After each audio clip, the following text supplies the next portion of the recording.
Okay, all right. So we have my favorite video of the week, and I hope it's yours as well. But we're going to go ahead and talk about Pocket Change.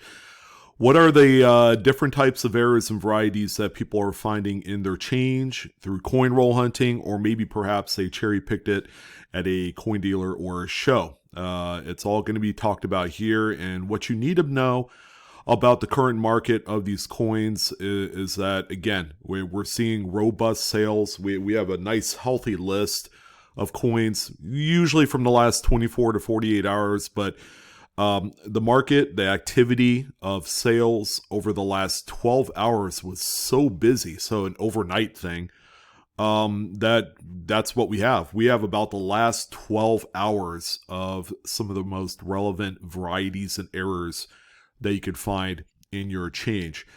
So the most important thing you need to know about this report is every single coin is sold raw. What does that mean to you? It just means that you find the coin, you take pictures of it, you put it up on eBay, and then you sell it as a buy it now listing type, or you just go ahead and let it run for 5, 7, 10 days, whatever floats your boat in that particular case.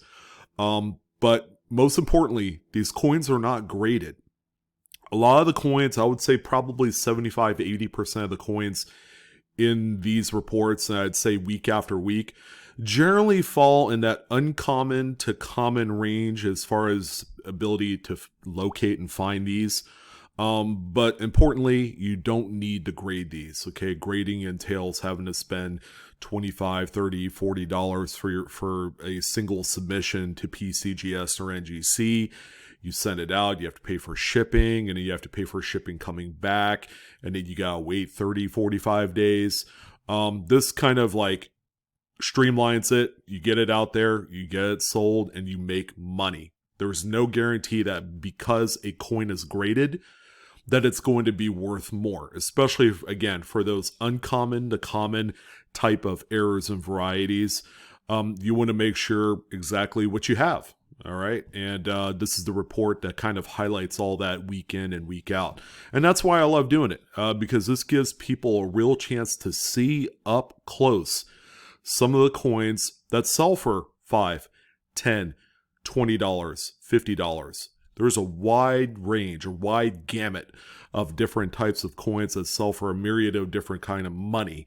And depending on how active you are in your searching, okay, you might very well sell 5 to 10 coins a week. Again, all this money adds up, ladies and gentlemen.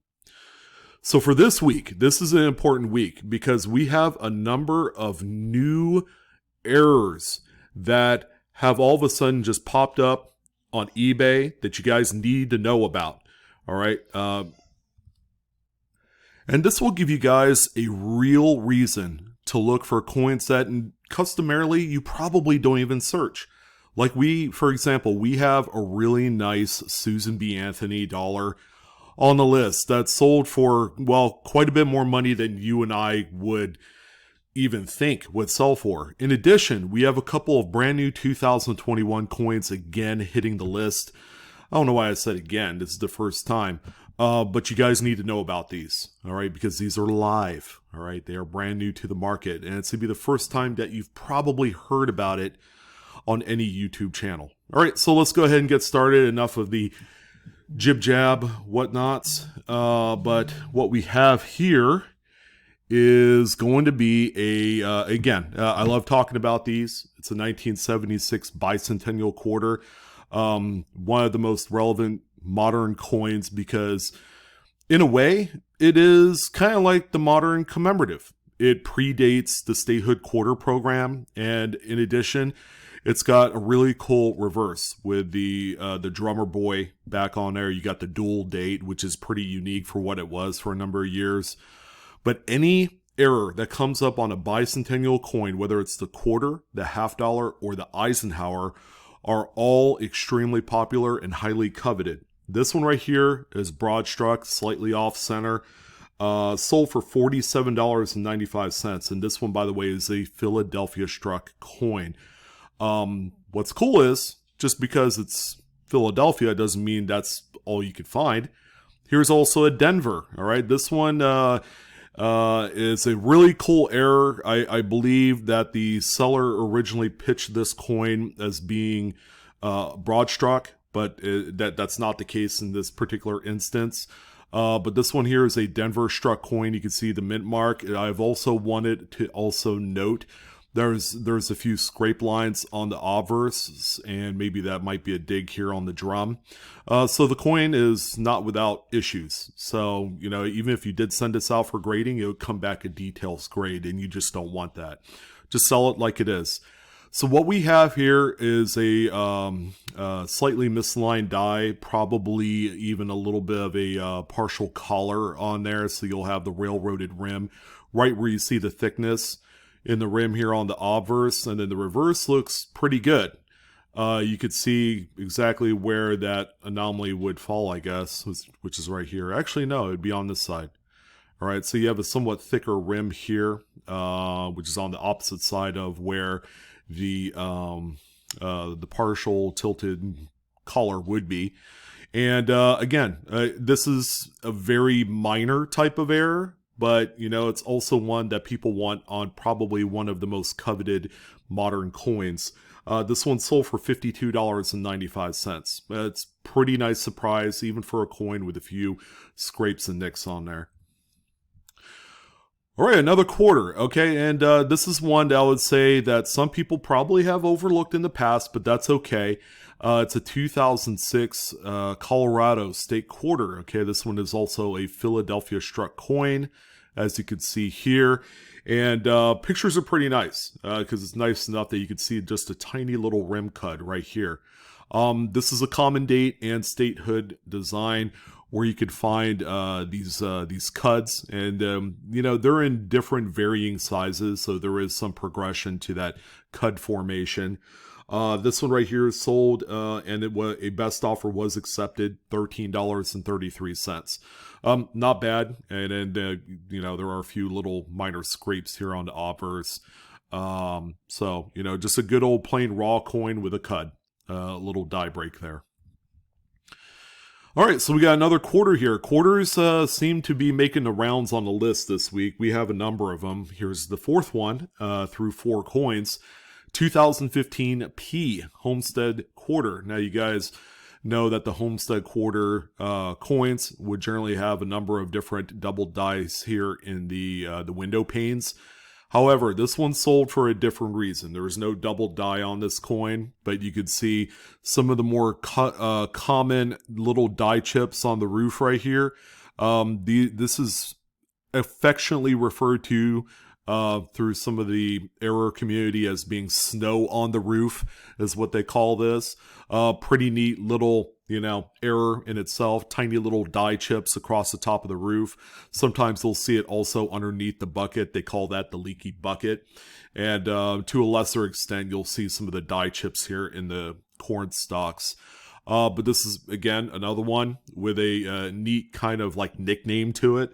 This one sold for $7.95. Again, if that doesn't seem like a whole lot of money, take into consideration the face value, then it'll make a little bit more sense. All right, so the first nickel on the group here is going to be a 1935S Buffalo nickel. It's a pretty nice higher grade example. I would say it's probably like an XF45. Plenty of meat on the bones, lots of design detail left. Even has a little bit of a tone to it, which is quite nice. Now, normally this would be a coin that you can pick up for around $10 in this condition. But if you could see the little lines here, the little squigglies on the obverse of the coin, this is a strike through. So that's probably either some sort of string or thread, or perhaps some wire bristle pieces that had fallen onto the planchet before it was completely struck. But that's pretty cool. Nice eye finding those. The coin is in nice shape. I probably would think that this had sold for a little bit less than what I would think it would be worth, at $29.99. And I think the big reason why was that this was promoted as just being a strike through on the obverse, on the cheek. But it wasn't really clear what kind of strike through. Now, if the seller would have probably mentioned that struck through wire on the obverse or front of the coin, you might be able to get more bids. I just see a coin like this, because of its age and condition, that probably would have fallen somewhere in that $40 to $50 range. So definitely a little bit of money left on the table. But again, this is a great cherry pick for those that are looking for this type of error. Oh boy, so this is a coin that everybody talks about, and it's getting more press than it deserves. It's a 1969D Lincoln Memorial cent with the aforementioned floating roof. So there are two lines here on the ends of the roof panel of this top tier roof that is easily abraded away due to some over polishing by the U.S. Mint employees. Same with the initials, although this one has FG clear as day right there. But this is another coin that people are looking in various different condition states. People love the floating roof, I guess, anomaly. And it's one that, much like the poor man's 55 Lincoln wheat cent is going to be one of those coins that people are just going to continually promote as being something, substantial, when in reality it's a very, very minor over abrasion of the die, or whatever, over polishing rather. But this one right here is sold, and a best offer was accepted somewhere under $16.95. If I had to throw out a guess, $10. I've seen these sell for like $5 to $10 on the regular. All right, so probably not a coin that you more than likely you're going to find in change. Normally you'd have to go through BU bags direct from the Fed Reserve to find stuff like this, but we have a no-date Roosevelt dime that is about 55% off-center. An attractive example of an off-center struck coin. And yeah, not much else to say about that. And this one here sold for $24. The big difference maker, this one doesn't have a full date. So there is a lot more collectability for these type of coins if there's a full date and mint mark. And because of that, this one probably could have sold for about $50. You just never know, and we'll never know because there is no date. Really cool Lincoln Memorial error. We have a 1995 type here, and this one was broad struck in a huge way. Man, this thing, this thing spread out all over the place like melted ice cream. But this one right here, you could see a lot of the exposed zinc core. Owning these type of coins is just very scary to me because the exposed zinc, once it's contaminated with moisture and that sort of thing, will begin to rot. Okay, and that's why they have the terminology zinc rot. It's inescapable. But as long as you're able to store this type of coin, if you do collect them, all right, I'm not going to bash you for collecting them at all. I think they're very attractive coins. But if you do collect these and you store them, make sure it's in a nice dry environment. I always recommend the silica gel rosin bag packs that they sell like on Amazon and stuff like that. If you have this as safe, go ahead and throw one of those bags in there. It's always a good idea. But this one right here, probably as big, if not bigger than a Jefferson nickel size, sold for $53. Man, that's a lot of money for a modern Zinken. But there you go. This one is rather substantial. All right, another quarter, and we've talked about this one quite a few times, but every time one pops up and then the sale is nice and beefy, it's worth talking about some more. 2020 Philadelphia, American Samoa, double back quarter, as I like to call it. This one and this particular date of coin, and that's throughout all of the various national parks for 2020. Quality stunk. Big old PU. That's right. And this is just a testament. We got some feeder finger scrapes in there. And we also have a big old gnarly strike through. Probably some sort of debris of some sort. And we see this on a number of coins. And they kind of like, they move around on the face of this bat right here. Mama bat. She ain't too happy that she got that stuff on her face. But anyways, again, even though that this coin has been out for over a year, keep in mind there's a few little scrapes here, which would mean that this is probably an end roll coin at one point. Still targeted, still value. To give you an idea, this one sold for $49.95. Again, keep an eye out for these if you're on the East Coast. There's a close-up of that great big strike through along with the feeder finger scrapes. Good job by the seller for capturing that. 2009, this is the Lincoln Log, is what I like to call it, or the formative years Lincoln Cent, is a very popular searched coin because of all of the doubled dies, the multiple thumbs that you could find on these. However, this one sold for a different reason. This is also the date in which you could find what they call the toupee Lincoln Cent. Again, it's a over polishing of the die of this area here, and then in the ear, and then whatever other low-lying spots on the coin. Usually you see them right here on the nose. You can see a little bit of the over-polishing as well, this flattened area. But the toupee coin, there's just an over-polishing of this low point, which is a high point on the die.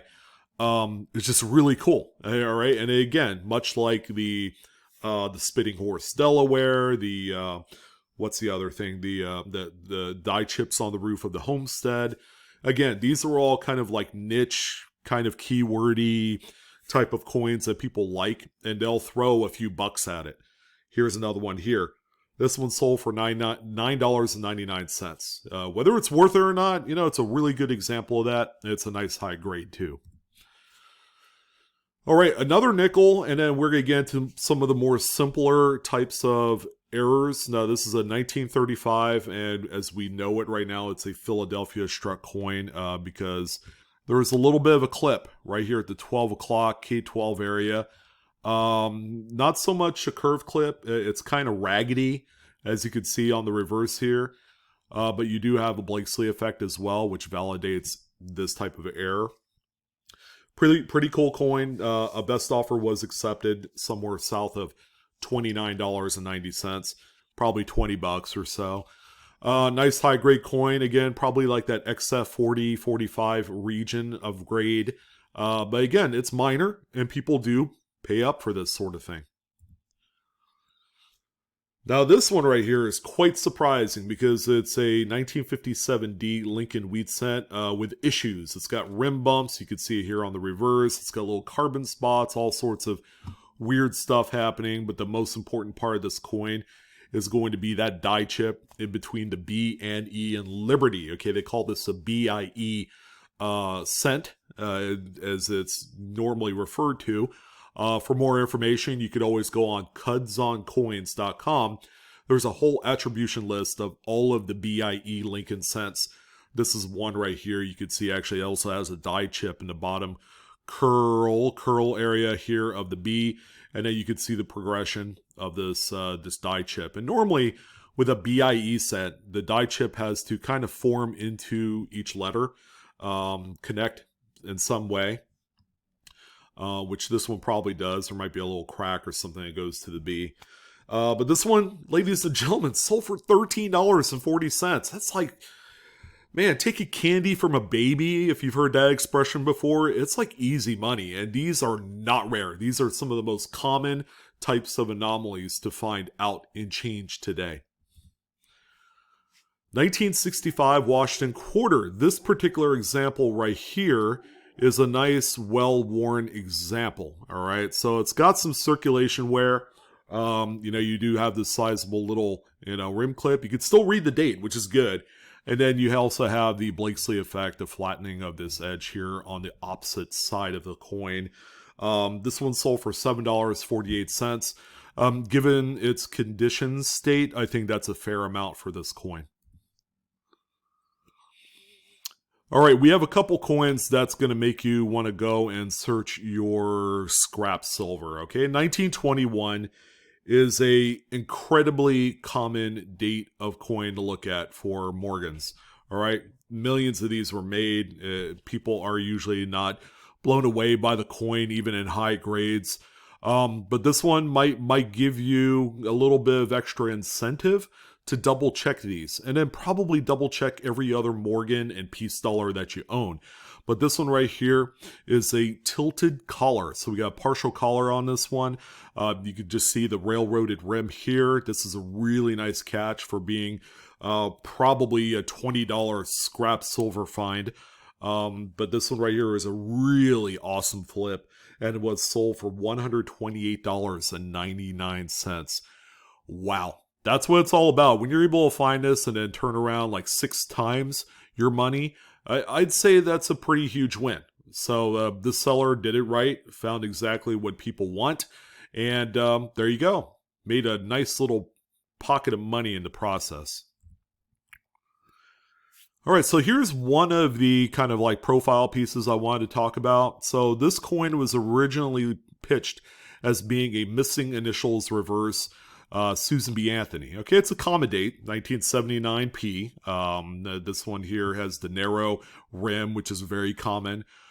But it's not about the missing initials. There is a reason why the initials are missing, because the whole entire reverse of this coin was struck through just an amazing amount of grease and debris and everything like that. Just look and see how weak a lot of the devices are on the reverse. Okay, and then you'll understand why the initials, which are sitting a little bit higher on the coin, that part of the die was probably filled, but you could just see all of the weakness even in the highest areas of the eagle on the reverse. The obverse looks pretty decent. You can see traces of grease, you know, these kind of like dull areas here. Okay, so there is a little bit of grease on the obverse as well, but not to the effect of this reverse here. You can even see some of these line cuts on the rim here that get a little bit soft.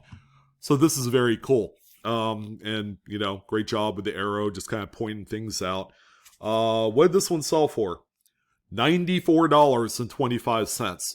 You're probably picking up your, you know, mouth off the floor, because that just seems like a lot of money for a strike through grease. But it's seldom seen on a Susan B. Anthony. You just don't see him that often. But hopefully this will give you a little extra push to double check these coins. You know, whether it's the obverse or the reverse, strike throughs of this magnitude on a much rarer type of series, people pay attention to this stuff. And case in point, almost sold for a C note. Another quarter, this time on a brand new 2021P Tuskegee Airmen America the Beautiful quarter. Yep, just recently released, probably 2 months ago. We are in March at this point. I believe these were released after the new year. But yeah, take a close look at this coin, because, you know, there are some with this die chip that connects the goggles and goes into the word wars. All right, pretty cool, simple. Just, you know, relatively minor in all facets of coin errors. But again, this is one to look out for. This one sold for $6.95. Again, if it doesn't seem like a whole lot of money, or maybe it's a waste of time, consider the face value of the coin. This thing had sold for quite a bit more than face, so keep that in mind. All right, so here's another coin with issues, the 1954S Lincoln Wheat Cent. This one is off center by about 10%, but you can see all the different types of just staining and grease and carbon and all that stuff build up on this thing. It looks like a 15-year-old Buick for all intents and purposes. You have a scratch here on the reverse, so it's not a beauty.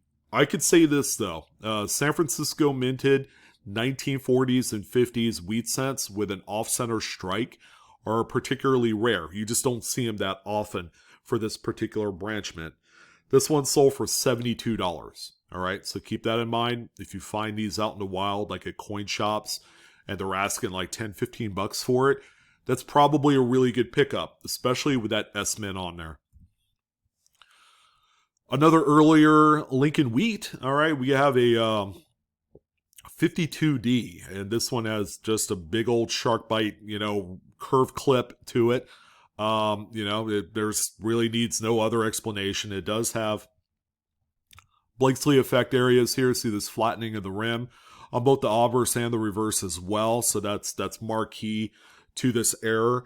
This one here sold for $9.50. Really cool find. All right, so here's another mainline kind of puff piece for the video, 1968D. Not the greatest looking coin. And a lot of people do overlook this particular date. They'll try and look for that RPM, that repunchment mark, that is rather synonymous with this date if you're thinking in terms of what type of varieties to look for in 68, especially at Denver. But because it's Denver, that's the extent of it. A lot of people just kind of throw these, away and don't think about it. However, if I told you there was a really prominent double die on this coin, you would take a second look. And here are a few close-ups of the diagnostics of this double die. It's actually a cherry picker's guide also. This is the FS801 DDR. You can see the split serifs here on all the letters on the reverse in United States of America. You can actually see the faint line of a split. Fortunately, you're able to see that on this coin in its current condition, but you can see all the splits here as well in the S. Bottom of the N, this bottom tip and all that. This is just a wonderful variety. I've found probably 4 of these in the last 15 years, and to let you guys know, it is not common at all. This is one that, gives people fits, because people can search through many hundreds of 1968 Ds and not come away with a really nice coin like this. This one here sold for $52.95. Remember that. $53 for a coin in this condition with carbon spots and all sorts of stuff going on. As long as it has this doubled die, this is one that people need to add to their collection of doubled dies to make sure they complete, whatever, set they're doing. Really cool coin. Make sure you're looking for this.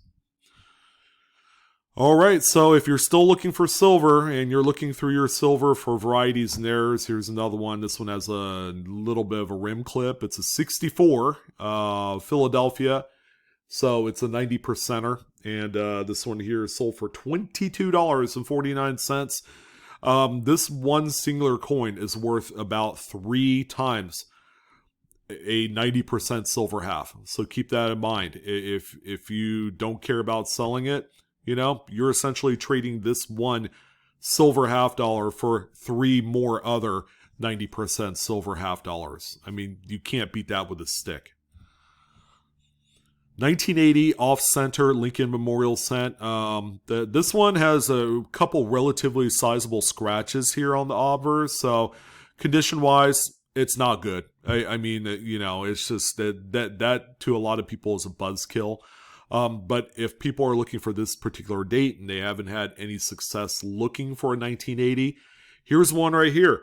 This one here sold for $14.28, which is a lot more than I would give it credit to because of the damage.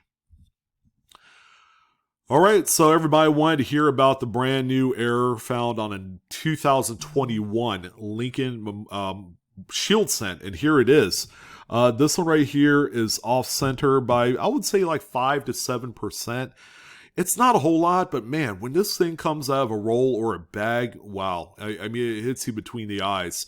But the pictures are not that good. I believe this coin was taken in a 2x2, which that's a huge no-no for me.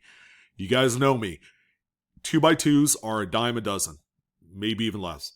But take this thing out of the 2x2 and take straight on pictures with your camera device. None of this, fuzzy, out of focus, off kilter, kind of taking it at an angle type stuff. You're really not doing yourself a favor. But again, this one right here, off center. So there are screw ups and brand new coins. Here's one right here. This one sold for, I can't believe I'm saying this, $50.45. Yeah, that's a number out of left field, right?